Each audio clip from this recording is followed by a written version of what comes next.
വൈകുന്നേരം കറാസ് കണ്ണൂരിലെ നോമ്പുറ സൽക്കാരം എന്ന് പറഞ്ഞിട്ട് കുറച്ച് പിള്ളേര് ചേർന്നിട്ട് എനിക്കൊരു ബോക്സ് കൊണ്ടു തന്നു. ആ ബോക്സിൽ നോമ്പ് തുറക്കാനുള്ള കുറച്ച് ഐറ്റംസ് ആണ്. അങ്ങനെ ആ ബോക്സ് തുറന്ന് അതെല്ലാം കഴിച്ചിട്ട് അന്നേ ദിവസം രാത്രി ഞാൻ നേരെ കോഴിക്കോടേക്ക് വിട്ട്. എന്നിട്ട് ആ രാത്രി മുതൽ പിറ്റേ ദിവസം രാവിലെ വരെ ഞാൻ കോഴിക്കോട് നിന്ന് എന്തെല്ലാണ് കഴിച്ചതെന്നെല്ലാം ഉള്ളതിൻ്റെ ചെറിയൊരു വീഡിയോ ആണ് ഇത്. അപ്പോൾ കറാസിൻ്റെ ആ നോമ്പുറ സൽക്കാരത്തിൻ്റെ ബോക്സ് തുറന്നേരം അതിൻ്റെ അകത്ത് ഉണ്ടായിരുന്നത് കട്ട് ഫ്രൂട്ട്സ് ഉണ്ടായിരുന്നു, ഡേറ്റ്സ് ഉണ്ടായിരുന്നു, സ്നാക്സ് ഉണ്ടായിരുന്നു, വാട്ടർമെലൺ ജ്യൂസ് ഉണ്ടായിരുന്നു, പിന്നെ വെള്ളത്തിൻ്റെ ഒരു ബോട്ടിൽ ഉണ്ടായിരുന്നു, പിന്നെ ഒരു അൽഫാം ചിക്കൻ മന്തി ഉണ്ടായിരുന്നു. മന്തി വേണോ അല്ലെങ്കിൽ ചിക്കൻ ബിരിയാണി വേണോ എന്നുള്ള കാര്യം നിങ്ങൾക്ക് സെലക്ട് ചെയ്യാം. മന്തീൻ്റെ ബോക്സ് ആണെങ്കിൽ 300 റുപ്യാണ് റേറ്റ്, ചിക്കൻ ബിരിയാണീൻ്റെ ആണെങ്കിൽ 250 റുപ്യ. 2 തവണ ഇവരെ മന്തി കഴിച്ചതിൻ്റെ അടിസ്ഥാനത്തിലാണ് ഞാൻ ഈ പറയുന്നത്. ഈ അടുത്തിടെ കണ്ണൂരിൽ നിന്ന് കഴിച്ചതിൽ വെച്ചിട്ട് ഏറ്റവും അടിപൊളി ഫ്ലേവറുള്ള മന്തി റൈസ് ആയിരുന്നു കേട്ടോ ഇത്.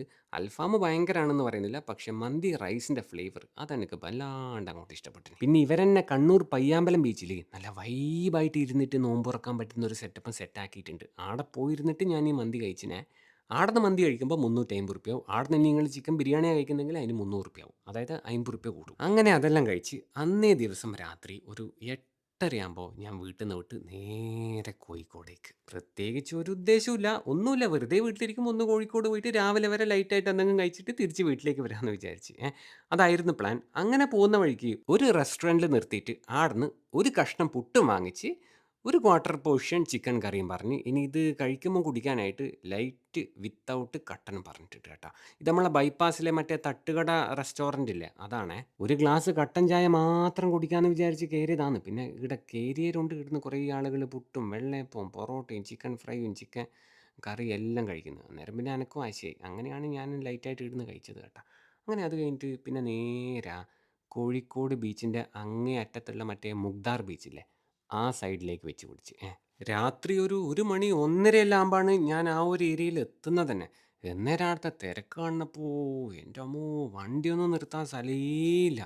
ഞാൻ പിന്നെ അങ്ങ് ദൂരെ വണ്ടി നിർത്തിയിട്ട് ഒരു 1.5 കിലോമീറ്റർ നേരെ ഇങ്ങ് ബാക്കോട്ടേക്ക് നടന്നേ. അങ്ങനെ നടന്ന് വരുന്ന വഴിക്കുണ്ട് ഒരു റെസ്റ്റോറൻറ്റിൽ ഭയങ്കര തിരക്ക്. ഈ ഒരു ഐറ്റം കഴിക്കാൻ വേണ്ടിയിട്ടായിരുന്നു ഞാൻ ആ കണ്ട തിരക്ക് അത്രയും. ഇവിടുത്തെ കാട പൊരിച്ചത് ഭയങ്കര സ്പെഷ്യലാണ് എന്നാണ് ഇവിടുന്ന് 2-3 ആളോട് ചോദിച്ചാൽ അവരെല്ലാം ഒരേ സ്വരത്തിൽ പറഞ്ഞു. അങ്ങനെ ഞാനും പറഞ്ഞ് ഒരു കാട പൊരിച്ചത്. കാട പൊരിച്ചതിൻ്റെ കൂടെ ഫ്രീ ആയിട്ട് അല്ലെങ്കിൽ കോംപ്ലിമെൻ്ററി ആയിട്ട് ഒരു ഒറോട്ടി ഉണ്ടാവും. ഇതിന് രണ്ടിനും കൂടിയിട്ട് 120 റുപ്യാണ് റേറ്റ് വരുന്നത്. കാട പൊരിച്ചത് പൊതുവേ ഞാൻ അങ്ങനെ കഴിക്കാത്തൊരു ഐറ്റമാണ്. അത് ഇഷ്ടമല്ലായിട്ടൊന്നും അല്ല. മിക്ക റെസ്റ്റോറൻറ്റ്സിൽ നിന്ന് അല്ലെങ്കിൽ മിക്ക തട്ടുകടയിൽ നിന്ന് കാട പൊരിച്ചത് കഴിച്ച് കഴിഞ്ഞാലും ഭയങ്കരമായിട്ട് ഫ്രൈ ആയിട്ട് ആ ഇറച്ചിയെല്ലാം ഉണങ്ങി പറ്റി പിടിച്ചിട്ടുണ്ടാവും അതിൻ്റെ മേലെ. പക്ഷേ ഈ കാട പൊരിച്ചത് ഒന്നും പറയാനില്ല കേട്ടോ. പെർഫെക്റ്റ് ഫ്ലേവർ, കറക്റ്റായിട്ട് ഫ്രൈ ആയിട്ടുണ്ട്. അപ്പോൾ ഈ സ്പോട്ട് നമ്മളെ കോഴിക്കോട് മുഗ്ദാർ ബീച്ചിലുള്ള എന്തോ ഒരു കോബെ ടീ സ്റ്റോൾ എന്ന് പറഞ്ഞ ഈ കടയാണ്. അങ്ങനെ ആടെ ഇറങ്ങിയിട്ട് ഞാൻ പിന്നെയും നടക്കാൻ തുടങ്ങിയേ. അങ്ങനെ മെല്ലെ ആടിപ്പാടി നടക്കുന്നതിൻ്റെ ഇടയ്ക്ക് ഞാൻ കുറച്ച് മുമ്പ് കയറിയിട്ട് ആ കാട പൊരിച്ച കഴിച്ച പീടികയിൽ കണ്ട ഏകദേശം അത്ര തന്നെ തിരക്ക് ഈ കടയിലും കണ്ട്. എന്നാൽ പിന്നെ ഞാൻ വിചാരിച്ച് ഈടെയും കൂടെ ഒന്ന് കയറി നോക്കിക്കളയാന്ന് എന്നാന്ന് ചോദിക്കാൻ വേണ്ടിയിട്ട്, എന്നാ മെയിൻ ഐറ്റം ചോദിക്കാൻ വേണ്ടിയിട്ട്. അങ്ങനെ ഇവിടെ കയറിയിട്ട് ഈടുത്തെ ആളോട് ചോദിച്ചു എന്നാ നിങ്ങളെ മെയിൻ ഐറ്റം എന്ന്. അന്നേരം ചങ്ങായി പറഞ്ഞ് നമ്മളെ സിഗ്നേച്ചർ റോൾ ഭയങ്കരമാണ് എന്ന്.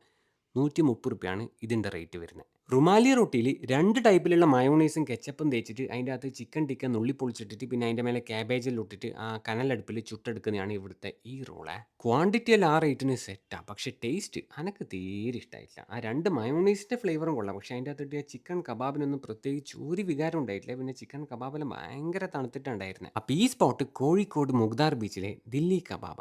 അപ്പോൾ 2 സ്ഥലത്തു നിന്നായിട്ട് ഈ ചിക്കൻ ഐറ്റം കഴിച്ചല്ലോ. ഇനി ലേശം മധുരം കഴിക്കാമെന്ന് വിചാരിച്ചിട്ട് മറ്റേ പായസം കിട്ടുന്ന കടയില്ലേ, ബോളിയും പായസം കിട്ടുന്ന, നേരെ അങ്ങോട്ട് പോയേ.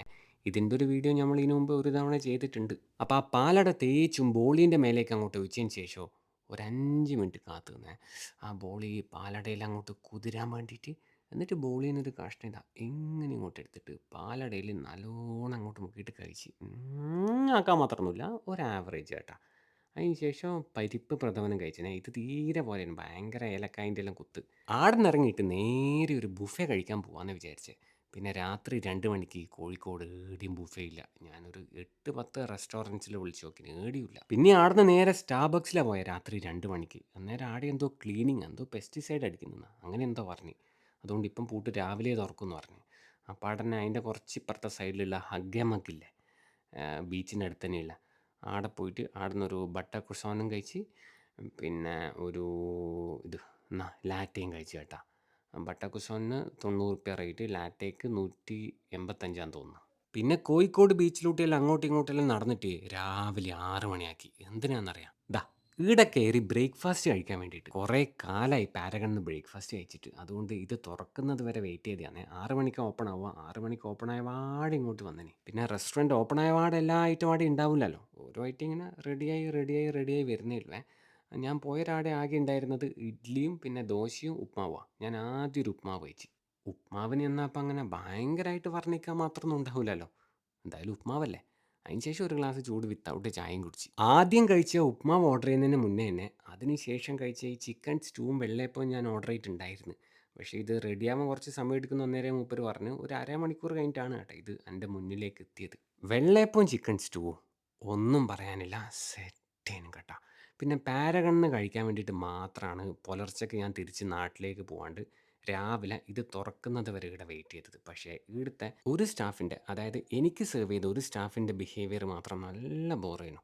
ഒരുമാതിരി എന്തോ ഓസിന് കഴിക്കുന്ന പോലെയായിരുന്നു അയാളുടെ ബിഹേവിയർ. ഒരു എക്സ്ട്രാ ആയിട്ട് ഓർഡർ ചെയ്യുമ്പോഴത്തേക്കും ആടെ നിൽക്കുന്നെല്ലാം പറഞ്ഞിട്ട് അയാൾ ഒരു റൂഡ് ടോണിലുള്ള സംസാരവും. ആളെ പേരൊന്നും എടുത്തിട്ട് ഞാൻ പറയുന്നില്ല. എന്തായാലും ഭയങ്കര അൺഹാപ്പി ആയിരുന്നു. ആദ്യമായിട്ട് പാരഗണിന്ന് കഴിച്ചപ്പോൾ ഇവിടുത്തെ സ്റ്റാഫിൻ്റെ ബിഹേവിയർ ഉണ്ട്. അത് ഞാൻ അപ്പം തന്നെ അവിടെ പറയുകയും ചെയ്തിന്. അവർ സോറിയെല്ലാം പറഞ്ഞു കേട്ടോ. പിന്നെ ഒരു ചായയും കൂടെ കുടിച്ചിന്. അപ്പോൾ അങ്ങനെ പിന്നെ നേരെ നാട്ടിലേക്ക് വന്നു. അപ്പോൾ ശരി.